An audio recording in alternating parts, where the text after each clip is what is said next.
ऐसे तो देखने जाए तो खड़गमाला एक बहुत बृहद विषय है। ये कोई स्तोत्र नहीं है जिसे जपा जाए,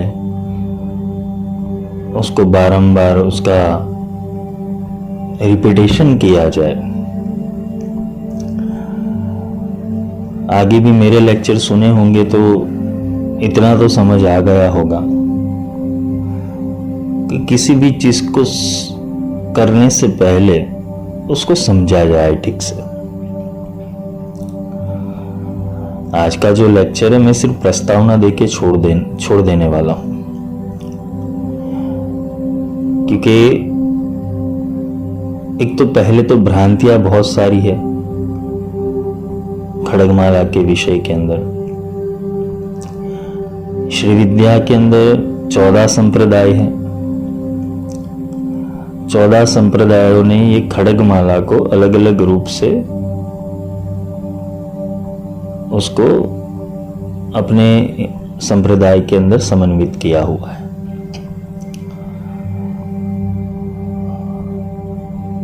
जो खड़गमाला है वो शुद्ध शक्ति मंत्र बोला गया है उसे,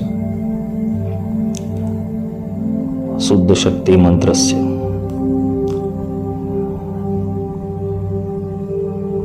देवी खड़गमाला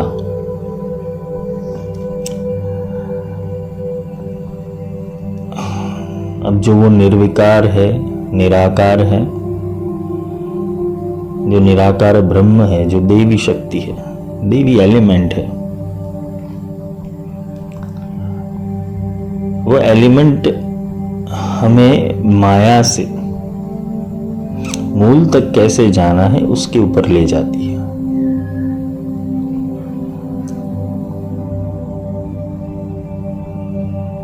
क्योंकि जब देवी का आवाहन साधक के सहस्त्रार चक्र के ऊपर बिंदु के रूप के अंदर वो अस्तित्व में आता है, वो पोर्टल बनता है, तब वो देवी की सारी शक्तियां भीतर बैठे हुए श्री चक्र को संचारित करती है। और जब भीतर हमारी जो कुंडलिनी ऊर्जा है, जब वहां तक वो ऊर्जा प्रवेश करती है तो एक एक करके चक्र एक्टिवेशन होते हैं। श्री चक्र या तो जो श्री यंत्र हम कहते हैं उसे, एक बाह्य उसकी प्रतिकृति बनाई गई है। षोडश दल, अष्टदल, अंतर्दशार, बहिर्दशार, अष्टकोण, त्रिकोण, ये जो आकृतियां बनी हुई हैं यंत्र के ऊपर, उसमें हर एक यंत्र के अंदर, हर एक चक्र के अंदर अलग अलग प्रकार की सिद्धियां रखी गई है। और ये सारा चक्र जब चलता है, ये सारा चक्र क्यों चलता है? ये रथ है, देवी का रथ है। ये प्रकृति देवी का रथ है, ये ब्रह्मांड देवी का रथ है। श्री चक्र एक आध्यात्मिकता का एक ऐसा प्रोसेस है कि जिससे हम अपनी मूल ऊर्जा तक, यानी देवी त्रिपुर सुंदरी, वो त्रिपुर सुंदरी जो बिंदु स्वरूप है, वहां तक हम पहुंच पाए। मूल बिंदु के अंदर महाकामेश्वर, महाकामेश्वरी। तो महाकामेश्वर कौन है, महाकामेश्वरी कौन है? इच्छा, क्रिया और ज्ञान, ये तीनों शक्तियां हैं। और उसका उपभोग करने वाला, या तो उसको संकल्पित करने वाला उसके भीतर कर्म करने वाला वो शिव है, वो महाकामेश्वर है। श्री चक्र की अगर यात्रा देखने जाओ, अगर किसी श्री विद्या के साधक को बोलोगे, वैसे तो बहुत सारे मतांतर है, एक साधक का मत दूसरे साधक से नहीं मिलता है, उसकी अपनी अलग आइडियोलॉजी होती है, अलग थिंकिंग होती है, जिससे होता क्या है, दोनों मत वाले एक दूसरे से द्वंद्व करते हैं। सृष्टि, स्थिति और संहार। अगर तुम्हें श्री चक्र के अंदर इंटरनल प्रोसेस के अंदर जाना है, उसके इंटरनल प्रोसेस के अंदर जाना है, अंतर्याग में जाना है, तो तुम इस श्री चक्र के गुण रहस्य को समझ पाओगे। ये देवी खड़गमाला जो है वो बोलने के लिए नहीं है, यहां एक एक शब्द को बहुत समझना है। सर्व संक्षोभिनी, सर्व विद्राविनी, सर्व आकर्षिणी।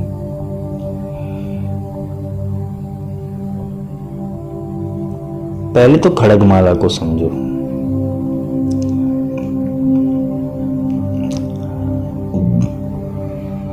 तुम्हारे शरीर के अंदर जो भी कोई कार्य हो रहा है वो तुम्हारी बुद्धि से हो रहा है, तुम्हारे मन से हो रहा है। ब्रह्मास्त्र विद्या में भी यही समझा है कि मन सबके ऊपर आरूढ़ है, मस्तिष्क। देवी ने खड़ग दिया हुआ है, देवी ने खड़ग की माला पहनी हुई है, जिसे हार कहते हैं। देवी के पास ऐसा अस्त्र है जिसको चलाने से तुम ये संसार के सारे द्वंद्वों को काट सकते हो, सारी माया को काट सकते हो। क्योंकि ये अस्त्र के बिना तुम युद्ध नहीं जीत पाने वाले।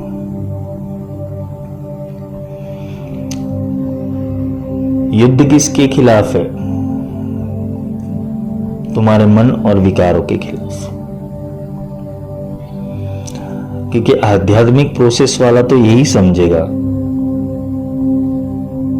कि खड़गमाला वो देवी की कृपा से, ये जब खड़ग चलता है तो एक एक चक्र के ऊपर आकर वो सारे जो द्वंद है, जो सारी माया है, सारी समस्याएं है, जो जीव भाव है, उसको काटना है।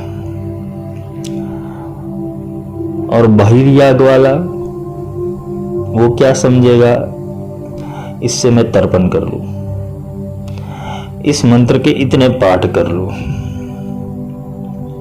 जिसने ये खड़गमाला को समझा ही नहीं है, वो करेगा क्या, वो यंत्र का बाह्य पूजन करेगा।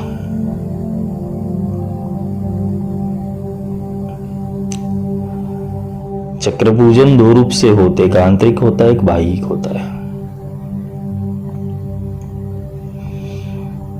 बाह्य वो प्रतिकृति रूप के अंदर है।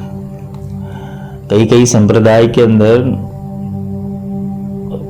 ये आवरण पूजा बताई गई है, उसके अंदर प्रैक्टिस की जाती है। एक आवरण के बाद दूसरा आवरण, दूसरे आवरण के बाद तीसरा आवरण, ऐसे 9 आवरणों को पार करना है।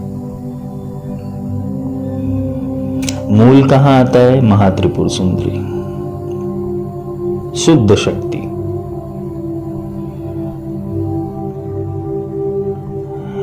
ये जो रिचुअल्स है, खड़गमाला के अंदर रिचुअल्स आते हैं करने के,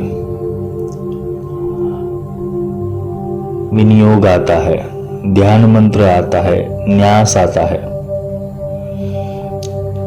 ये सब प्रक्रियाएं आती है। पर बेसिकली अगर हम देखने जाए तो इंटरनल प्रोसेस के अंदर ये सारी चीजों की जरूरत नहीं पड़ती, यहां समझ की जरूरत पड़ती है।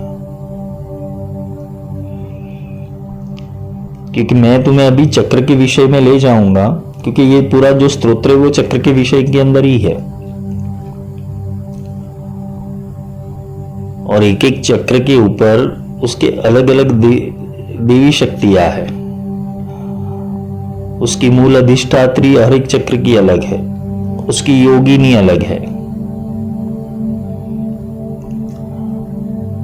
इस प्रकार से पूरे चक्र के अंदर 143 त्रिकोण है और 182 उसके देवी देवता है।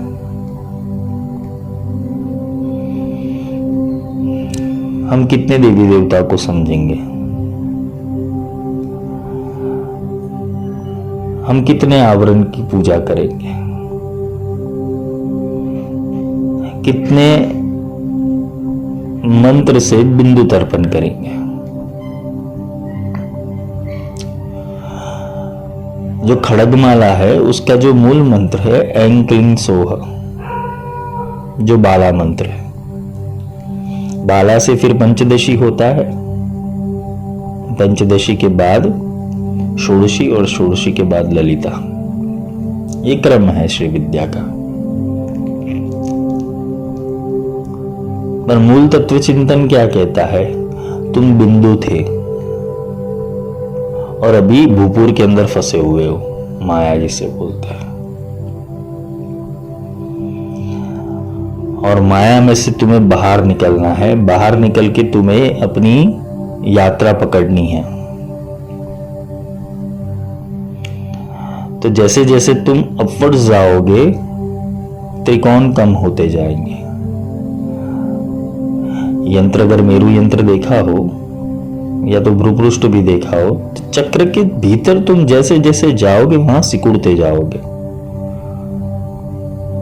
तुम्हारी माया की टेरिटरी कम होती जाएगी और तुम्हें एक मूल बिंदु के ऊपर आकर तुम्हें स्थिर होना है। श्री चक्र यही समझाता है। संहार क्रम, सृष्टि क्रम और स्थिति क्रम। जाना तो एक ही जगह है, तुम कोई भी क्रम से पूजा कर लो।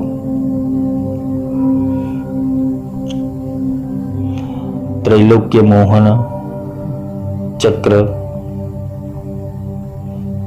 सर्वरोग हर चक्र, सर्व पाप हर चक्र, ये सारे चक्र शरीर के किसी ना किसी अंग के ऊपर स्थापित है।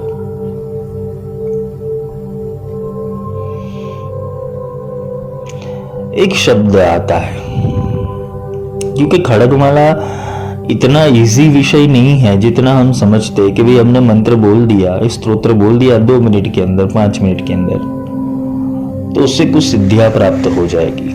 ऐसा नहीं है, क्योंकि सिद्धियों की लालच से अगर तुम कर रहे हो तो मत करो, तुम्हें कुछ नहीं प्राप्त होने वाला।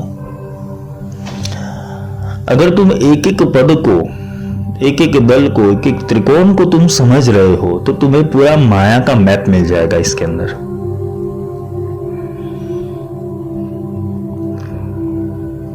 और पिंडेषु ब्रह्मांड, जो पिंड में है वही ब्रह्मांड में है। यही रथ से विश्व पुरुष चलता है, यही रथ से महादेवी चलती है।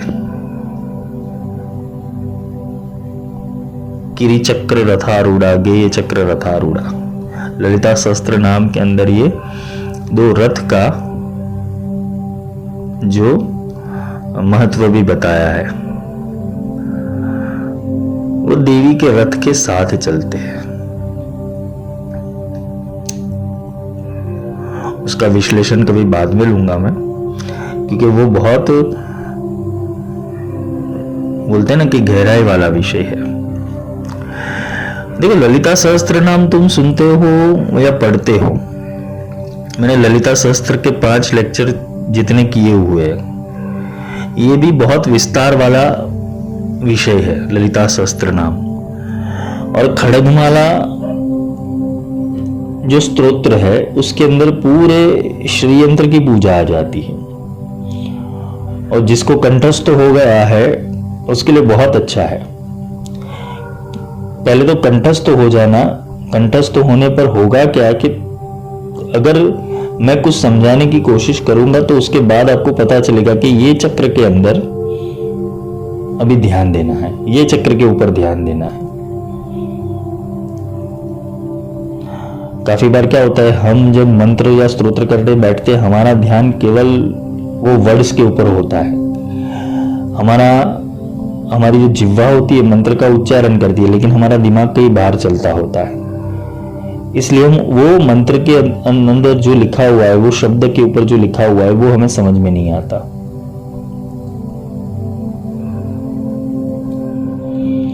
ये जो भी हुआ है, प्रकृति जहां से पैदा हुई है वो उसका रहस्य।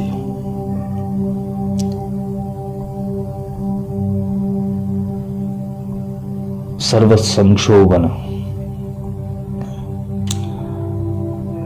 अगर तुम्हारे अंदर ये संक्षोभन शक्ति नहीं पैदा हुई, संक्षोभ नहीं हुआ तुम्हें, तो तुम मूल बिंदु की यात्रा भूल जाओ, क्योंकि जो भी करना है वो संक्षोभ ही करने वाला है।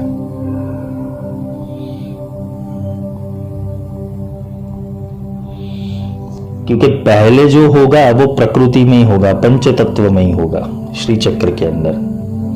फिर जैसे जैसे तुम ऊपर बढ़ोगे चक्र के अंदर, तो सब फॉर्मलेस हो जाएगा, निराकार हो जाएगा। और एक जगह के ऊपर आने के बाद वो भी विलीन हो जाएगा, सिर्फ वाइब्रेशन रहता है वहां पर, जिसे बिंदु कहते हैं, नाद कहते हैं। परात्पर रहस्य योगिनी, जो मूल बिंदु है उसकी योगिनी कौन है? परात्पर रहस्य योगिनी, जो पर और अपर दोनों से ऊपर है। परा और अपरा दोनों प्रकृति से ऊपर है, रहस्य योगिनी है। इसके नीचे रहस्य गुप्त योगिनी आती है, फिर रहस्य योगिनी आती है,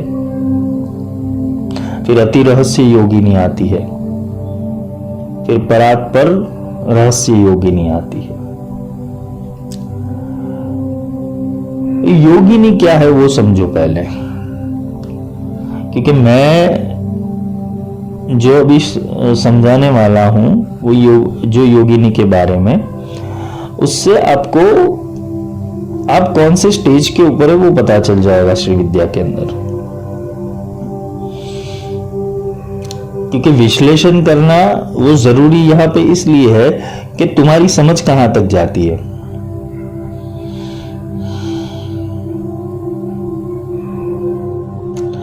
माया और बिंदु, यानी ब्रह्म और जगत।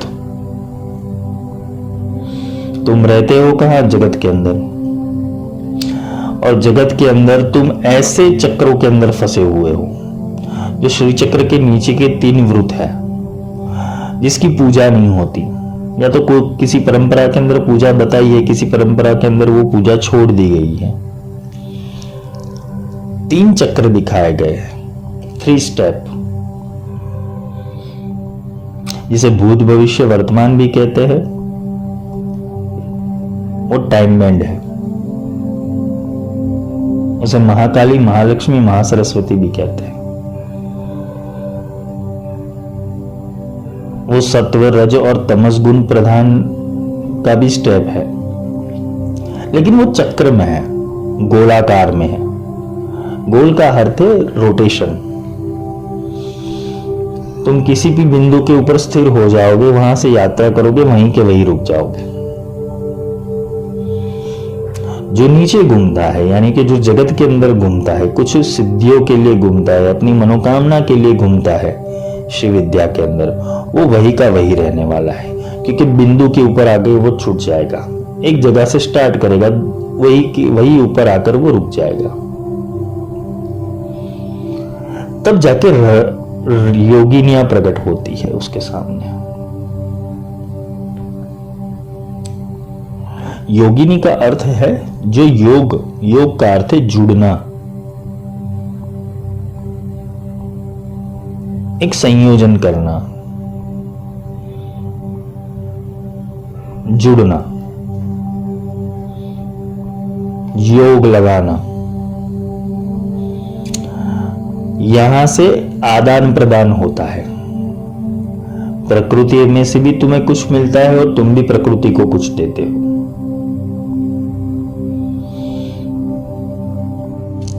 वहां हर एक स्टेप के ऊपर ये योगिनियां प्रकट होती है। वहां से साधक का लेवल पता चलता है कि ये कौन सी योगिनी की, कौन से योग से ये बात कर रहा है। तुम्हें क्या सिखाया जाता है शिविरों में, वर्कशॉपों में, वेबिनार के अंदर? मंत्र ले लो, स्तोत्र ले लो, इसका 11 दिन पाठ करो, फिर उसके अंदर कुछ बीज लगा दो, लम वम शम शम ऐम क्लीम श्रीम, बीज लगा दो, उसको बृहत कर दो, फिर उसका अलग अलग स्वाहा, तर्पयामी, फिर उसका जय जयकार, फिर कोई ककार से लेता है, कोई लकार से लेता है, कोई हकार से लेता है, कोई प्रथमा से लेके पूर्णिमा तक और पूर्णिमा के बाद अमावस्या तक। ये पूरे क्रम के अंदर वो श्री चक्र का पूजन करता रहता है, जो काफी सारी आध्यात्मिक परंपराओं के अंदर ये सब सिखाया जाता है। मूल बात आती है कि सब चीजों का तथ्य क्या है, अंत में सार क्या है। हमें सार से लेना देना है। मैं 1.5 घंटा बिगाड़ू एक चक्र पूजन के अंदर और मुझे उसका सार ही पता नहीं है, तो मैं तो बेड़ा गर्क करने वाला हूं खुद का ही। अनिमा सिद्धि, लधिमा सिद्धि, महिमा सिद्धि, प्राकाम्य सिद्धि, ईशत्व सिद्धि, वशित्व सिद्धि, मैं बोल रहा हूं ये सब। तो बोलने से क्या विद्या प्रकट हो जाएगी, सिद्धि प्रकट हो जाएगी?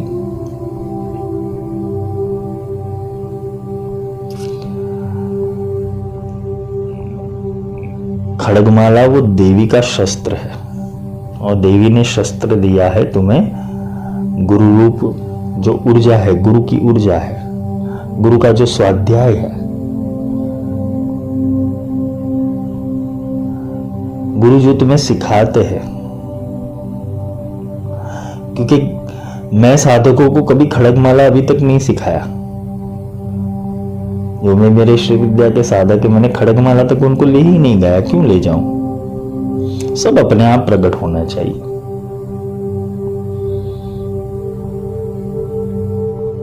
वर्शिप वही है कि तुम्हें आंतरिक सूझ हो जानी चाहिए कि मैं किसकी वर्शिप कर रहा हूं, मैं किसकी पूजा कर रहा हूं, और मुझे पूजा कैसे करनी है।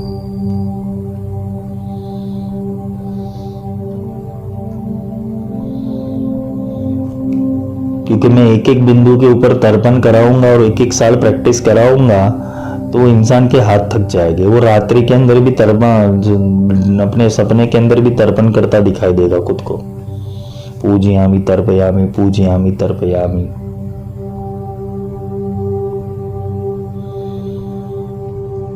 शुद्ध शक्ति महामंत्रस्य, अरे वो शुद्ध शक्ति है। शुद्ध शक्ति एक बार चली गई जिसके अंदर, या तो एक बार उसने अपना शस्त्र उठा दिया, तो सारे विकारों को एक साथ में वो काट सकती है।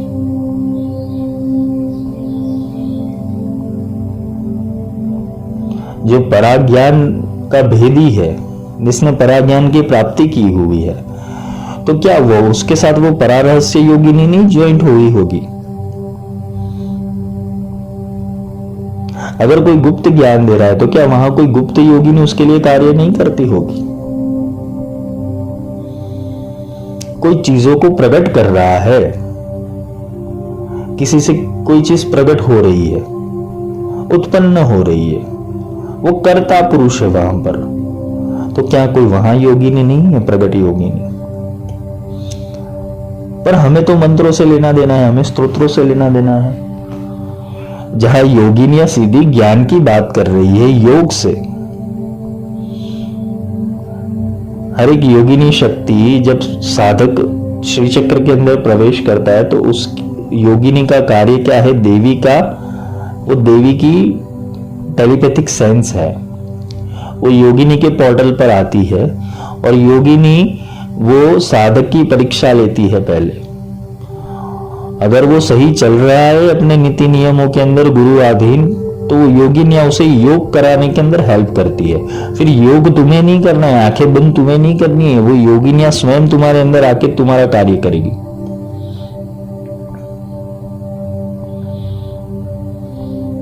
इसलिए इसकी जो मूल योगिनी है वो परात्पर रहस्य योगिनी है।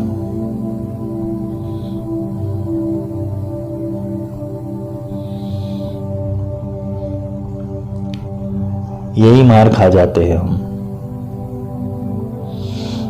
हमें मंत्रों बोलना सिखाया, बस मंत्र बोलो मंत्र बोलो मंत्र बोलो, बस यही सिखाया है हमने। फिर क्या होगा दूसरा स्टेप? हाँ, कोई थोड़ा बुद्धि वाला तर्क वाला होगा, इसको समझो तो सही क्या कहना चाहता है। तो हृदय देवी तो कि हृदय को नमन करो, शिरो देवी तो शिर को नमन करो, शिखा देवी तो शिखा को नमन करो। ये अनुवाद वाले, भाषांतर वाले आ गए। यही बोल रहा हूं ना कि जिसकी जो योगिनी होगी वो उस स्टेज के ऊपर से वाणी बोलेगा।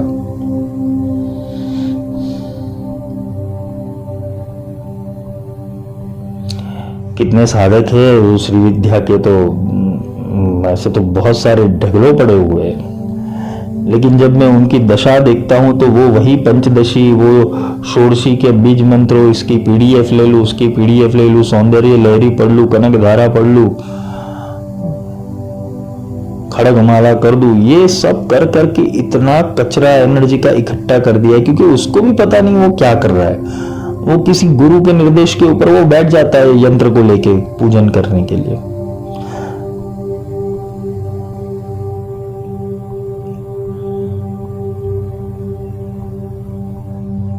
मैं 40 दिन तर्पण करूं, इससे अच्छा है मैं 40 मिनट निकाल के वो चक्र को समझूं तो वो अच्छा है, या उसका तर्पण करूं वो अच्छा है।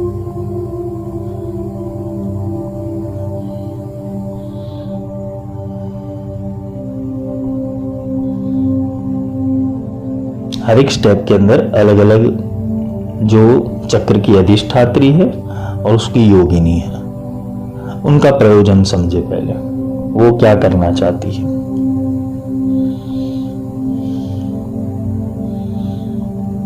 और फिर चक्र को समझने की कोशिश करें। संक्षोभन के बिना, संक्षोभन यानी एक प्रकार का द्वंद्व होना, एक प्रकार का घर्षण होना। जब तक तुम्हारा घर्षण तुम्हारे मन से नहीं होता है तब तक ये ऊर्जाएं प्रकट ही नहीं होने वाली। तुम कर रहे हो, रट्टा मार रहे हो सिर्फ। सर्व संक्षोभन चक्र स्वामिनी, ये संक्षोभन होगा तो जाके कुछ होगा ना, कुछ बदलेगा तुम्हारे भीतर। तुम्हें आघात लगना चाहिए कि अभी तक मैं ये विद्या से दूर कैसे हुई, ये ब्रह्म विद्या अभी तक मुझे मिली क्यों नहीं।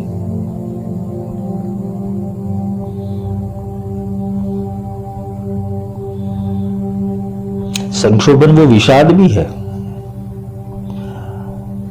ऐसे प्रश्न खड़े होते हैं, विषादग्रस्त प्रश्न खड़े होते, तब गुरु उत्तर देते।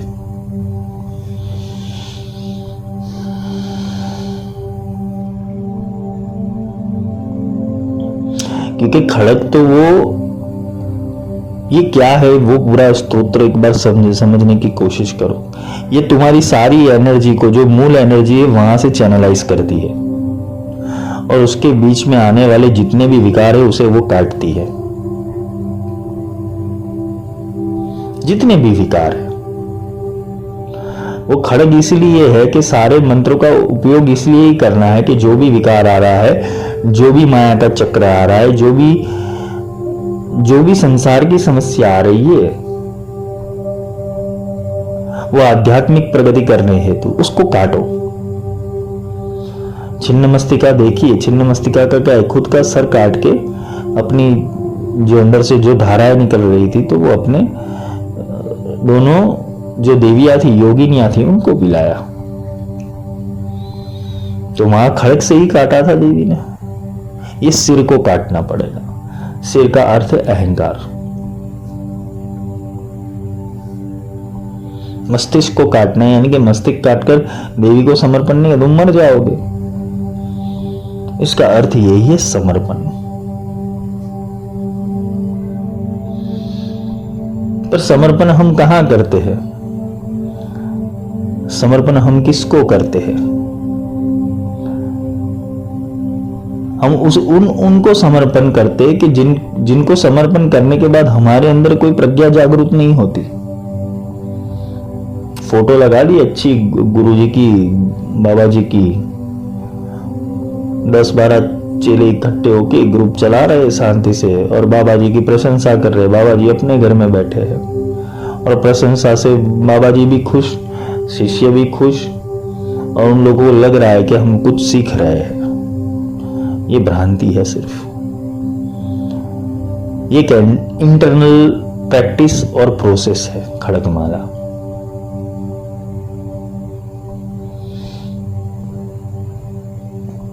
मैं कोई कर्मकांड का विरोधी नहीं हूं, ना चक्र पूजन का विरोधी हूं, किंतु मैं ये तुम्हें सिखाने की कोशिश कर रहा हूं कि चक्र पूजन करने से पहले चक्र को समझ लो। नहीं तो होगा क्या, वही चक्र तुम्हें बाहर फेंक देगा। फिर तुम बोलोगे इतने साल पूजा की, इतने साल चक्र पूजन किया, कुछ समझ में नहीं आएगा। कैसे आएगा? वो गुरु भी बोलता है 40 दिन भाई प्रैक्टिस करना तो इसकी। और तुम्हें प्रश्न खड़े नहीं होते कि ये चक्र में जो लिखा है वो समझाओ तो सही कभी मुझे।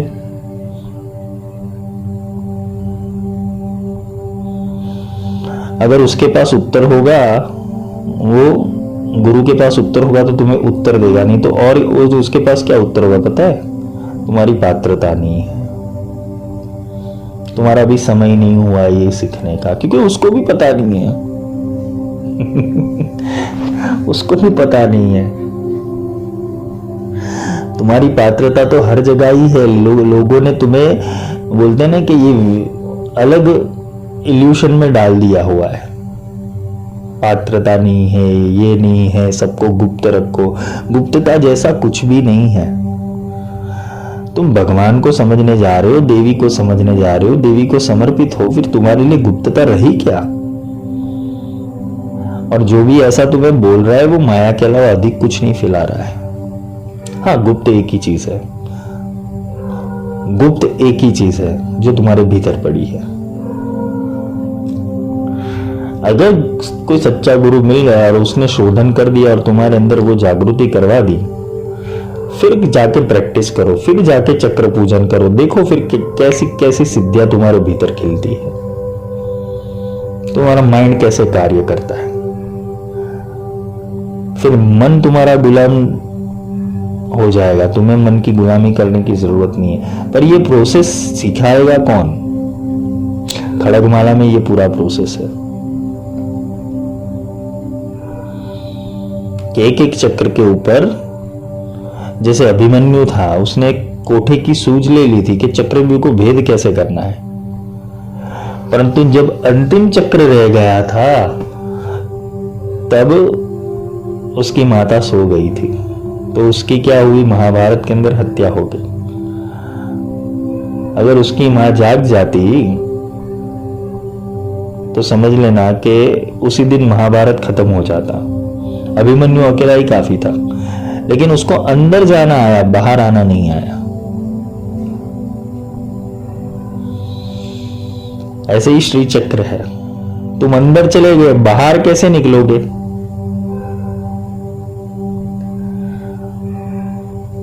बाहर बिंदु से निकलोगे, भूपुर से निकलोगे, अष्टदल से निकलोगे, षोडश दल से निकलोगे, अंतरदशार से निकलोगे, बहिर्दशार से निकलोगे, किससे निकलोगे बाहर?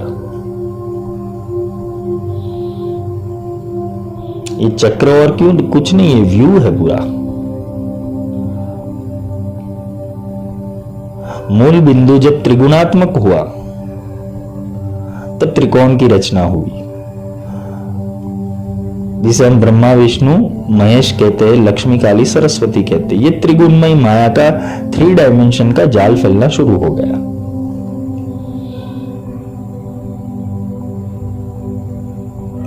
फिर और एक विकार आया, फिर और एक स्टेप बना, और श्री चक्र के नीचे आए, नीचे नीचे जाते जाते जाते तुम सृष्टि क्रम तक आ गए, तुम भूपुर तक आ गए, तुम त्रैलोक्य मोहन चक्र के अंदर आ गए। अब ये सबसे बाहर कैसे निकले? तुम्हारी उत्पत्ति तो बिंदु से ही हुई है और तुम्हारा ट्रैवलिंग हो गया है भूपुर के अंदर। अब भूपुर से वापस ट्रैवलिंग करके बिंदु की ओर जाना है, और इसमें ये सारे चक्र है। और जो एक एक चक्र के ऊपर ये उसकी योगिनियां, उसकी अधिष्ठात्री और उससे संलग्न देवी देवता, ये सब है, वो सबको पार करना है। जब तक मूल ना मिले तब तक तुम्हें रुकना नहीं है। नहीं तो काफी लोग देखा है कि अपने आप को सिद्धास कहते हैं, सिद्ध बन गए हैं, वो लोग फिर फंस जाते हैं। त्रैलोक्य मोहन चक्र एक्टिवेट हो गया, सबसे सम्मोहन हो गया, सर्व सम्मोहन चक्र सिद्ध हो गया, सबको सम्मोहित कर दिया। सम्मोहित करके क्या किया? खुद का ही बेड़ा गर्क कर दिया। जाना था वो परा रहस्य योगिनी की ओर, वो त्रिपुर सुंदरी की ओर।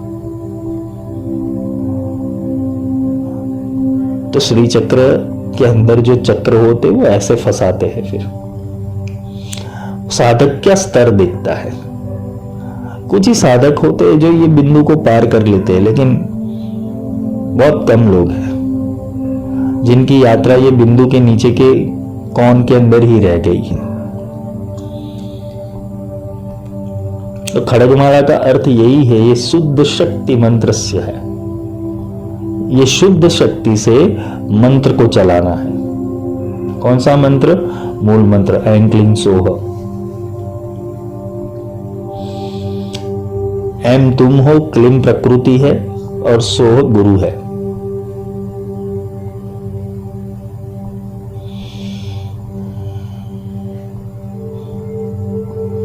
वाग्भव बीज, शक्ति बीज,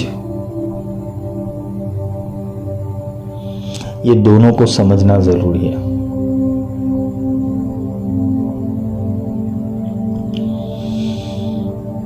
क्योंकि जब मंत्र के प्रयोग में जाओगे तो छंद आएगा, शक्ति बीज आएगा, किलन आएगा, उत्किलन आएगा। मंत्र ऐसे खुलता नहीं है। मंत्र खोलने के लिए एक एक बीज को समझना जरूरी है।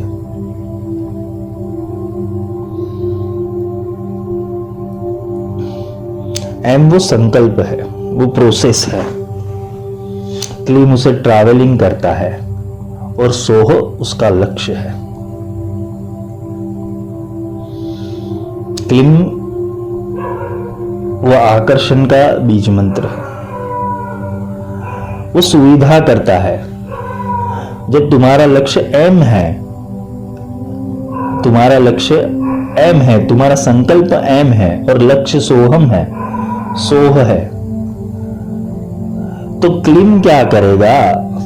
वो प्रकृति के अंदर सारी चीजें सेटअप करेगा तुम्हारे लिए। पर चलेगा कैसे? शुद्ध शक्ति महामंत्र से, शुद्ध शक्ति से चलेगा। इसके अंदर फिर विकार नहीं आना चाहिए। साधना मार्ग के अंदर तुम्हें कम से कम अपने, मेरी बात करूं, 12-14 साल हो जाता है। पल में अलख मिलाई दे 100 गुरु चतुर सुजान। आविष्कार इसीलिए होता है कि किसी को सहूलियत दी जाए। तो गुरुमुख से ले लो तो वो गुरु सिद्धि अपने आप ट्रांसफर हो जाती है। परंतु थोड़े थोड़े टाइम तो तपना पड़ता है ये सारी चीजों के अंदर। महामंत्रे, महातंत्रे, महायंत्र, वो महातंत्र है। महायंत्र भी वही है और महामंत्र भी वही है।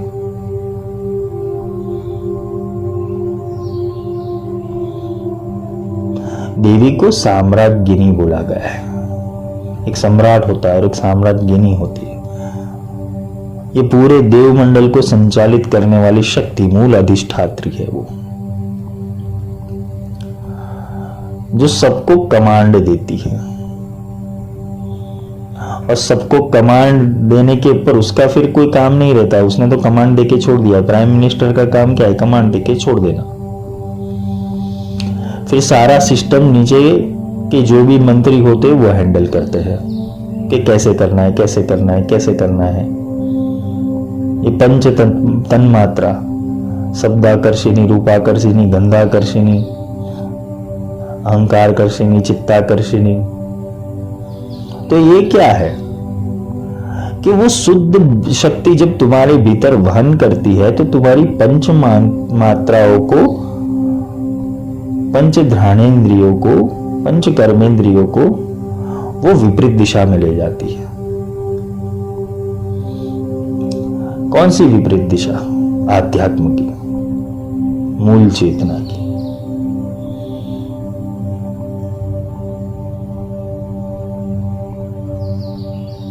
भूपुर से तुम जब धीरे धीरे धीरे करते बिंदु के अंदर आते हो तब तुम्हारी एक समझ डेवलप हो जानी चाहिए। वहां तक ये राग, द्वेष, अहंकार, मन, बुद्धि, चित्त, ये सब वहां पर कुछ नहीं रहता। फिर जब मूल बिंदु की ओर प्रयाण करते हो तो ये सारी अवधि तो पहले ही काट देनी है। वो पहले प्रैक्टिस इसलिए करवाते हैं, जो भी परंपरा के गुरु रहे, वो ये यंत्र की प्रैक्टिस इसलिए करवा रहे हैं कि कब तक तू बैठ रहा है। और मन को एक ही काम देते हैं, चल इतना तर्पण कर, इतना मार्जन कर, इतने मंत्र कर। वो कब तक करना चाहिए? जब तक तुम्हारे अंदर ये प्रोसेस को समझने की जिज्ञासा प्रकट ना हो तब तक ये सब करो। और जिस दिन जिज्ञासा प्रकट हो जाए तो फिर छोड़ दो और गुरु को बोलो बस अभी इसका रहस्य समझाओ।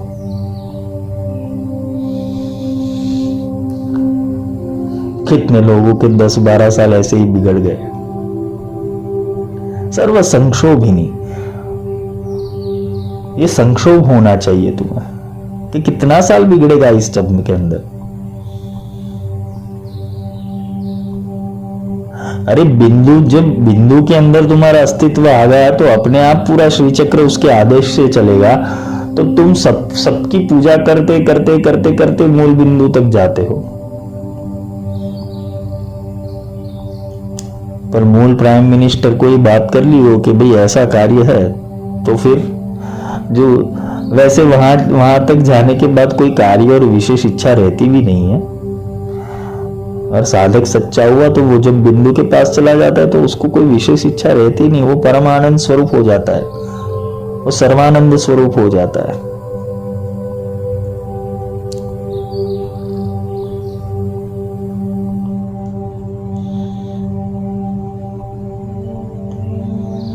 तो समझने की कोशिश करें। एक खड़ग माला है, वो देवी का जिसे बोलते हैं ना कि खड़ग है, स्वॉर्ड, वो शक्ति है, वो अस्त्र है।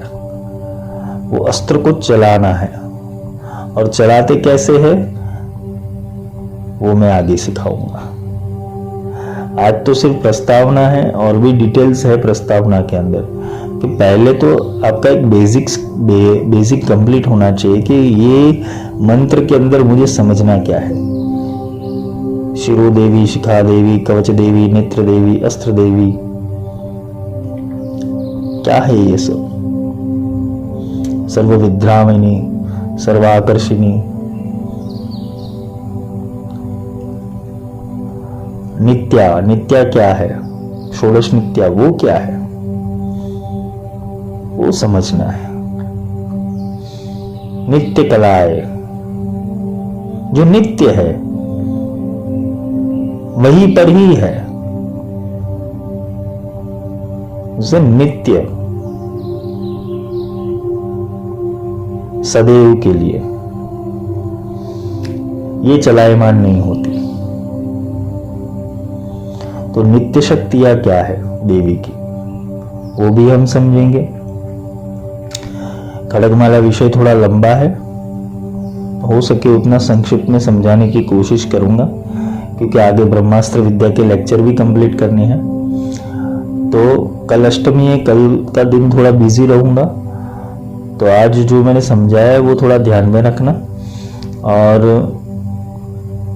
अष्टमी के बाद नवमी या तो 10वीं के ऊपर हम आगे का लेक्चर ले लेंगे। अभी खड़गमाला चलेगा थोड़ा टाइम, इसके 5-6 लेक्चर चलेंगे, फिर बाद में हम वापस ब्रह्मास्त्र विद्या के ऊपर आएंगे। और ब्रह्मास्त्र विद्या के अभी तक के लेक्चर जो है वो अगर समझ लिए होंगे आपने, तो आपको ये खड़गमाला समझना आसान हो जाएगा, क्योंकि इसके अंदर भी मन, बुद्धि, चित्त, अहंकार, स्थूल देह, सूक्ष्म देह, ये सब की भाषा आने ही वाली है, भाषा प्रयोजन आएगा ही। तो ये अवश्य कहूंगा कि जो अभी तक के ब्रह्मास्त्र विद्या के लेक्चर हुए वो अवश्य सुन ले, क्योंकि ये मैं श्री चक्र के अंदर एक बार एंटर हो गया उसको समझाने के लिए, फिर बहुत शॉर्ट टाइम के अंदर एक एक चीजों को पकड़कर समझा दूंगा। फिर उसका ब्रीफ जितना होगा उतना मैं करूंगा, लेकिन ब्रीफ ऑलरेडी मैंने ब्रह्मास्त्र विद्या के लेक्चरों के अंदर बहुत डिटेल में उसका ब्रीफ लिया हुआ है कुछ विषयों के ऊपर, क्योंकि ये खड़गमाला का जो विषय है वो तो पूरा श्री चक्र ही है। तो श्री चक्र को समझने हेतु, श्री यंत्र को समझने हेतु और देवी के ये स्तोत्र को समझने हेतु आपको थोड़ा कॉन्शियस होने की जरूरत है, क्योंकि ये जो वाणी मेरे से आ रही है या तो जो भी भगवती बुलवा रही है वो बहुत ही शार्प आएगी, कि शार्प यानी बहुत डिटेल में आएगी, क्योंकि ये जो पूरा तत्व रहस्य है श्री चक्र का वो मैं किसी बुक के अंदर पढ़ के नहीं बोलने वाला हूं। जो भी आएगा देवी से आएगा, भगवती से आएगा। तो आप जो समझना चाहते हो उसके लिए पहले अपना सूक्ष्म ध्यान केंद्रित करो। अभी तक आपने जो किया है उसको छोड़ो। जब ये लेक्चर सुनने बैठो खड़गमाला के, तो एक ही कॉन्सेप्ट ध्यान में रखना कि मुझे खड़गमाला समझनी है। और अगर आपको खड़गमाला बोलते कंठस्थ है तो बहुत अच्छा है, तो आप जल्दी पकड़ पाओगे, आप जल्दी शब्दों को पकड़ पाओगे। मैं पूरा विश्लेषण लूंगा शरीर के अंदर कौन कौन से चक्र है, जो ये श्री चक्र से श्री चक्र कौन कौन से चक्रों के ऊपर समन्वित है, ये पूरा हम समझेंगे। कौन सा स्थान होता है श्री चक्र के अंदर, और हमारा कौन सा अंग होता है वो भी समझेंगे। हमारी इंद्रियों के विषय के अंदर समझेंगे, उसके विकार के विषय में समझेंगे, भगवती के निराकार स्वरूप के विषय में समझेंगे, योगिनी पद को समझेंगे, उसकी अधिष्ठात्री जो है, उनकी जो हर एक चक्र के चक्रेश्वरी है उनके विषय के अंदर समझेंगे, और मूल और उसके बाद मूल बिंदु त्रिपुरा के बारे में समझेंगे। आज के लिए इतना ही। जय माई की।